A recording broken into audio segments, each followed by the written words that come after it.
حضور فرماتے ہیں کوئی شخص جنت میں مجرد اپنے عمل کی بنیاد پر داخل نہیں ہو سکے گا جب تک کہ رحمت خداوندی دستگیری نہ کرے۔ کسی صحابی نے بڑی ہمت اور جرأت کا ثبوت دیا کہ پوچھ لیا کیا حضور آپ بھی؟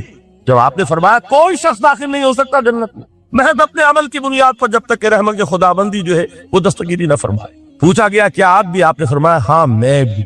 آپ اندازہ کیجئے کہ اگر محمد رسول اللہ بھی رحمت خداوندی کے ضرورت مند ہو تو تاب دیگرہ چے رسد ہماری تو سب سے ضرورت رحمت خداوندی۔ اب یہ رحمت جو ہے قرآن مجید میں اللہ تعالیٰ کی یہ شان دو الفاظ کے ذریعے سے آتی ہے، رحیم اور رحمان، اور کوئی مادہ نہیں ہے جس سے دو نام بنتے ہو اللہ، لیکن یہ مادہ ہے واحد رحمت کا کہ جس سے رحمان بھی ہے رحیم بھی۔ رحیم صفت مشبہ ہے، رحمت دائم ہو جائے گی، مستقل ہوگی تو رحیم کہیں گے، اور رحمان اس میں رحمت کی ہے وہ شان ہے کہ جیسے ٹھاٹھے مارتا ہوا سمندر ہو، ہیجان کی کیفیت، طوفانی کیفیت، رحمت خداوندی کا طوفانی جوش، وہ ہے رحمان۔ آپ تو رہتے اس علاقے میں ہیں، آپ کو معلوم ہے عرب اگر بھوکا مرا جا رہا ہو تو کیا کہے گا؟ انا جوعان۔ پیاسا مرا جا رہا ہو انا عطشان۔ بہت غضبناک ہوگا غضبان، غضبان آصفہ قرآن میں آیا، بہت غضبناک۔ رحمان جس کی رحمت جوش میں ہے، ٹھاٹھے مارتے ہوئے سمندر کے معنی۔ تو یہ اللہ تعالیٰ کے ناموں میں سب سے پیارا نام۔ اب آگے چلیے، الرحمن علم القرآن، رحمان قرآن سکھایا۔ رحمت خداوندی سے سب سے بڑا مظہر، رحمان کی رحمانی سب سے بڑا مظہر قرآن ہے۔ ان میں جو منطقی ربط ہے اس کو سمجھتے جائیے۔ اچھا آپ یہ سوچئے جو بھی انسان کو حاصل ہوا وہ کس نے دیا؟ اللہ نے۔ سائنس کا علم کس نے دیا؟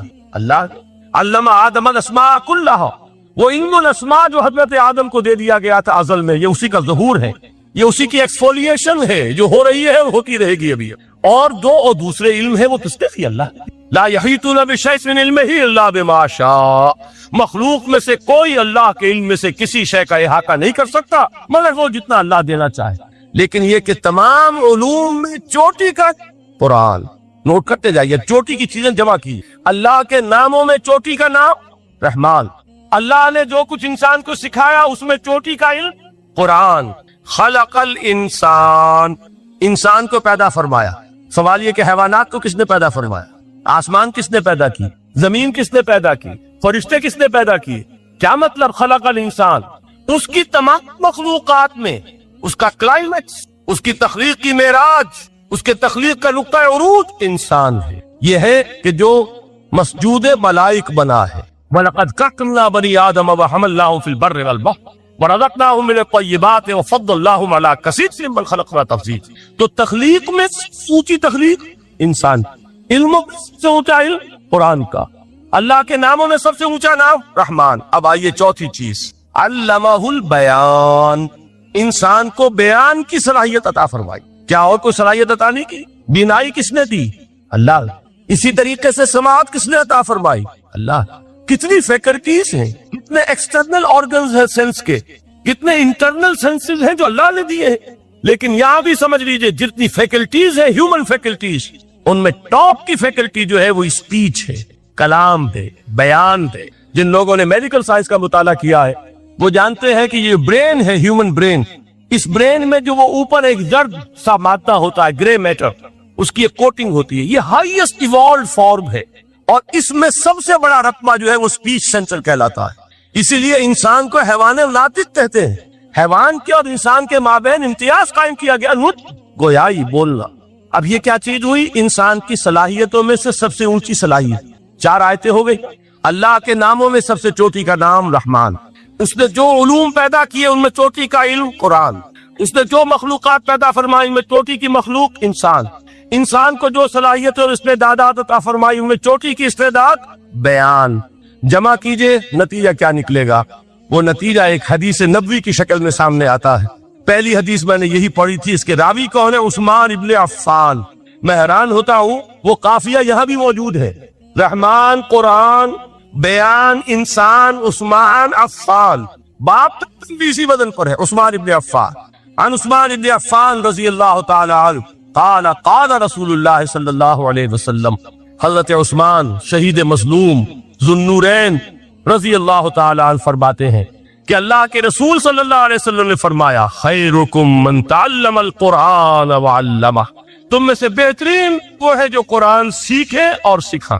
قوت بیان جو تمہاری فیکلٹی ہے، اس کا استعمال کسی گھٹیا کام کے لیے نہیں ہونا چاہیے۔ دیکھیے اردو میں محاورہ ہے کہ توپ سے مکھی نہیں ماری جاتی، توپ بنائی گئی ہے کسی بڑی شے کے لیے، مکھی مارنے کے لیے توپ استعمال نہیں ہوتی۔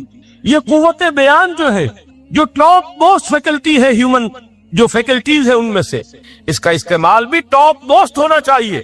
قرآن کو بیان کرو، وہ جیسے کہ علامہ اقبال نے کہا ہے، بلکہ غالباً ان کے قبر پر آس پاس جو اشعار لکھے ہوئے ان میں سے ایک یہ بھی ہے، اگر یک قطرہ خونداری اگر مشتے پرے داری، بیابامن تو آموزم طریق شاہ بازی را، اگر تمہارے اندر ایک قطرہ بھی خون کا ہے اور مٹھی بھر بھی پر اگر اللہ نے دیے ہیں تو ہے میرے پاس آؤ کہ میں تمہیں شاہبازی کے طریقے سکھاؤں۔ اسی طرح جان لیجئے اگر اللہ نے قوت گویائی عطا فرمائی، اگر اللہ نے تمہیں حیوان ناطق بنایا، اگر اللہ تعالیٰ نے تمہیں یہ صلاحیت عطا فرمائی، اس صلاحیت کا مصرف دنیا کو نہ بناؤ، اس صلاحیت کا مصرف اللہ کے کلام کو پھیلانے پر اس کو صرف کرو۔ خیرکم من تعلم القرآن وعلمہ، خیر جب لفظ آتا ہے بغیر من کے، ورنہ تو آتا ہے خیر من ہو، تو یہ ہوگی کمپیریٹیو جو ایک ایڈجیکٹیو جو ہوتی ہے، لیکن یہ سپرلیٹیو ڈگری ہے جب بغیر من کے ہوگا۔ خیرکم دی بیسٹ امنگسٹ یو، جو تم میں بہترین لوگ ہیں وہ کون ہے؟ من تعلم القرآن وعلمہ، جو قرآن سیکھے اور سکھائے، قرآن پڑھے اور اسے بیان کرے۔ آج جان لیجئے سب سے بڑی ضرورت اس بات کی ہے کہ آج کا قرآن پڑھے۔ آپ حیران ہوں گے کہ یہ کیا کہا اس نے۔ دیکھیے قرآن اترا تھا 1400 برس پہلے، لیکن تا قیامت نوع انسانی کو جتنے مسائل درپیش ہوں گے ان سب کا حل اس میں ہے، البتہ کھودنا پڑے گا، گہرائی میں اترنا ہوگا۔ ایک قرآن کی سطح ہے، اس سطح نہیں، اس کی گہرائیوں کے اندر غوطہ زنی کرو۔ قرآن میں ہو غوطہ زن اے مرد مسلمان، اور آج کو قرآن یعنی آج کی ہدایت جو اللہ نے اس میں رکھی ہوئی ہے، دیکھیے اس کو نکالو اس کے اندر سے۔ ابھی میں حدیث تو آپ کو سناؤں گا، اس میں یہ تصور آئے گا سامنے اور واضح ہو کر آج کے انسان کی رہنمائی اس قرآن سے اخذ کر کے انسان تک پہنچاؤ۔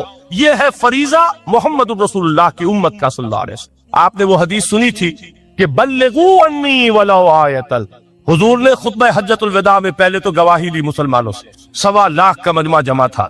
حجۃ الوداع آخری حدیث آپ نے اپنے خطبے میں، جس کے چند جملے میں سنا چکا ہوں آپ کو ایجیولز کے حوالے سے، اپنی تعلیمات کے اہم نکات کو بار بار دہرا کر بیان کیا، ہیمر کیا، اچھی طرح ذہنوں میں اتارا۔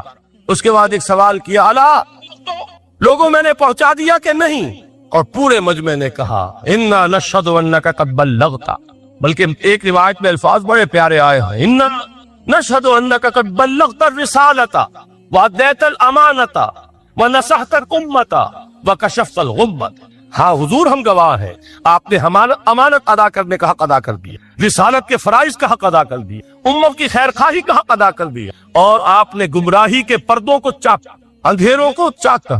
3 مرتبہ حضور نے سوال کیا، 3 مرتبہ جواب لیا، پھر آپ نے نگاہ آسمان کی طرف اٹھائی، انگشت شہادت سے 3 مرتبہ اشارہ کیا، اللہم اشہد، اللہم اشہد، اللہم اشہد، اے اللہ تو بھی گواہ ہے، یہ مان کہ میں نے یہ قرآن ان تک پہنچا دیا۔ یعنی جسے آپ انگریزی میں کہتے ہیں سائی آف ریلیف، کہ بڑا بھاری بوجھ آ پڑا تھا، بڑی ذمہ داری تھی، انا سنلقی علیک قولا ثقیلا، اے محمد ہم آپ پر ایک بڑی بھاری بات ڈالنے والے ہیں۔ اے اللہ گواہ ہے کہ وہ بوجھ میرے کاندھے سے اتر گیا، یہ تسلیم کر رہے ہیں کہ میں نے حق امانت ادا کر، تیری امانت تھی میرے پاس یہ کلام، اللہ کا یہ پیغام انسانوں کے لیے نازل ہوا محمد پر صلی اللہ علیہ وسلم، تو امانت کا بوجھ کس کے بارے گراں کس کے کاندھے پر ہے؟ حضور اگر ادا نہ کرتے، ابھی وہ آپ نے آیت سنی تھی، یا ایھا النبی بلغ ما انزل الیک من ربک فإن لم تفعل فما بلغت رسالتہ، یا ایھا الرسول، اے رسول صلی اللہ علیہ وسلم پہنچا دے وہ کچھ نازل کیا گیا ہے آپ پر آپ کے رب کی طرف سے،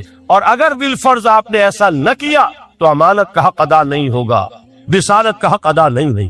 حضور نے پہنچا کر گواہی لے کر جیسے کہ ایک اطمینان کا سانس لیا، اللہم اشہد، اللہ تو بھی گواہ رہے۔ اس کے بعد آپ نے فرمایا تھا وہ چھوٹا سا جملہ جو آپ میں سے ہر شخص بآسانی یاد کر کے اٹھ سکتا ہے، فَلْيُبَلِّغِ الشَّاهِدُ الْغَائِبَ، اب پہنچا وہ جو یہاں ہے ان کو جو یہاں نہیں، اس لیے کہ میری رسالت پوری نوع انسانی کے لیے، وقت فرصت ہے، کہاں کام ابھی باقی ہے، نور توحید کا اتمام ابھی باقی ہے، ابھی تو ہند تک یہ پیغام جانا ہے، چینیوں تک جانا ہے، ابھی یورپ پہ اس پیغام کو پہنچنا ہے۔ دی اذانیں کبھی یورپ کے کلیساؤں میں، کبھی افریقہ کے تب ہوئے صحراؤں میں۔ یہ کون کرے گا؟ اے امت محمد، یہ ذمہ داری ہے تمہاری صلی اللہ علیہ وسلم۔ اسی کو آپ نے مزید تاکیداً فرمایا، بلغوا انی ولو آیۃ، میرا کوئی امتی بھی اس سے بالکل فارغ نہ رہ جائے، بالکل محروم نہ رہے، آیت بھی پہنچا سکتا ہو تو پہنچا۔ یہ ہے وہ ذمہ داری کہ جو اس حدیث کی روح سے خیرکم من تعلم القرآن وعلمہ، ایک ہوتا ہے ذمہ داری کو ایک بوجھ کی حیثیت سے، ایک فرض کی حیثیت سے بیان کرنا، یہاں ہے تشویق اور ترغیب کا انداز۔ کون نہیں چاہتا کہ میں بہتر سے بہتر کیریئر اختیار کروں؟ کون نہیں چاہتا کہ میری زندگی اعلیٰ سے اعلیٰ ہو؟ کون نہیں چاہتا کہ میرا وقت جو ہے اس کی بڑی سے بڑی قیمت مجھے ملے؟ کاش کہ ہمیں معلوم ہوتا کہ قرآن کا سیکھنا اور سکھانا اتنا اعلیٰ کیریئر ہے۔ کاش کہ ہمیں معلوم ہوتا کہ قرآن کی تبلیغ اور دعوت، اس میں جو گزر رہا ہے وہ کتنا قیمتی ہو گیا، اس کا کتنا بڑا جو ثواب اللہ کے ہاں ملنا ہے۔ تو خیرکم من تعلم القرآن وعلمہ، تم میں سے بہترین لوگ وہ ہیں جو قرآن سیکھے اور سکھائے۔ دوسری حدیث حضرت عمر سے مروی ہے رضی اللہ تعالیٰ۔ یہ پہلی روایت متفق علیہ تھی، بخاری اور مسلم دونوں میں موجود ہے۔ دوسری روایت صحیح مسلم کی ہے۔ حضرت عمر فرماتے ہیں، قال قال رسول اللہ صلی اللہ علیہ وسلم، ان اللہ یرفع بہذا الکتاب اقواما ویضع بہ آخرین، اللہ اب اس کتاب کے ذریعے قوموں کو اٹھائے گا اور اسی کو ترک کرنے کے باعث رسوا کر۔ یہ ہے اب ابد الآباد تک کے لیے، خاص طور پر مسلمانوں کے لیے اللہ تعالیٰ کا یہ قانون۔ اس کتاب کو لے کر اٹھیں گے سربلند ہوں گے، اس کتاب کو پیٹ دکھائیں گے ذلیل کر لیے۔ یہ گویا کہ اب امت مسلمہ کی قسمت جو ہے وہ تلے اس کتاب کی میزان، اسی میں طے ہوگا کہ ان کے لیے عروج ہو یا زوال۔ اسی کو وہ جواب شکوہ میں علامہ اقبال نے سادہ ترین الفاظ میں کہا تھا، وہ زمانے میں معزز تھے مسلمان ہو کر اور تم خار ہوئے تاریک قرآن ہو کر۔ فارسی میں اسی کو مفہوم کو جو ادا کیا ہے جس خوبصورتی سے، اس کا تو جواب نہیں ہے کہ اے مسلمان، خار از مہجوری قرآن شد، تم جو ذلیل و خار ہو گئے ہو دنیا میں۔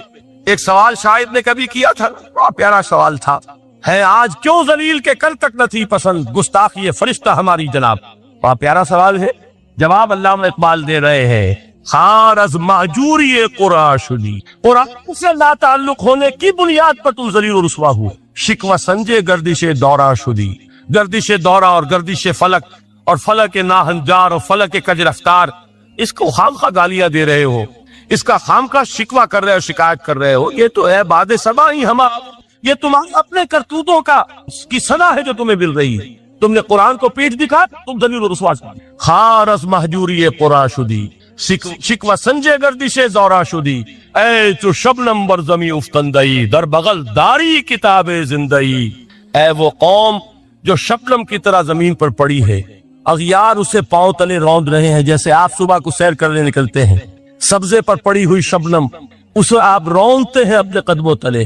اے امت محمد، آج تو دنیا کی قوموں کے سامنے اسی طرح پابال ہے، سرنگوں ہے، لیکن ہوش میں کہ تیری بغل میں وہ کتاب زندہ موجود ہے، وہ کتاب زندہ جس میں کہ دنیا میں یہی جزیرہ نما عرب وحشی لوگوں کا مسکن، نہ یہاں علم، نہ یہاں تمدن، نہ یہاں تہذیب، نہ یہاں تنظیم، کوئی ڈسپلن نہیں، کوئی حکومت نہیں، کوئی تہذیب نہیں، کچھ نہیں، تاریکیاں ہی تاریکیاں۔ یہی کتاب تھی جس نے اسے منور کیا، یہی کتاب تھی جس نے دنیا کا امام بنایا، یہی کتاب تھی جس نے دنیا کا معلم بنایا، یہ کتاب تھی جس نے نئے نئے علوم ایجاد کرنے سکھائے، یہ کتاب تھی جس کی بدولت یہی عرب تھے جنہوں نے یونان کے فلسفے اور سائنس کو جو چکے تھے انہیں زندہ کیا، ان میں نئی چیزوں کا اضافہ کیا اور اسپین کی یونیورسٹیوں کے ذریعے سے یورپ تک دوبارہ پہنچا دیا۔ یہ وہ کتاب ہے، در بغل داری کتاب زندگی۔ اقبال نے کیسے کیسے شکوے کہے ہیں، اسی قرآن میں ہے اب تک کے جہاں کی تعلیم، جس نے مومن کو بنایا مہو پرویں کامی۔ اس قرآن کو لے کر مسلمان نکلا ہے، ایک ہاتھ میں قرآن، ایک میں تلوار۔ برا نہ مانیے، قرآن تلوار کا نام بھی آپ اپولوجیٹک انداز میں نہ لیا کریں۔ انقلاب کی تکمیل تلوار سے ہوتی، انقلاب کی تمہید کسی کتاب سے ہوتی۔ اچھی طرح جان، کبھی انقلاب صرف کتاب سے نہیں آیا، کتاب سے ذہن بدلتے، کتاب سے فکر بدلتی ہے، کتاب سے سوچ بدلتی، کتاب سے ایک جماعت تیار ہوتی ہے، قوت تیار ہوتی۔ وہ 313 جو میدان بدر میں تھے وہ قرآن کا اعجاز کا ظہور تھے۔ بندہ مومن کا اگر اپنا تعلق اللہ کے ساتھ مخلصانہ، اس میں منافقت نہیں، اس میں ریا نہیں ہے، اس میں دھوکہ نہیں ہے، اس میں فریب نہیں، مخلص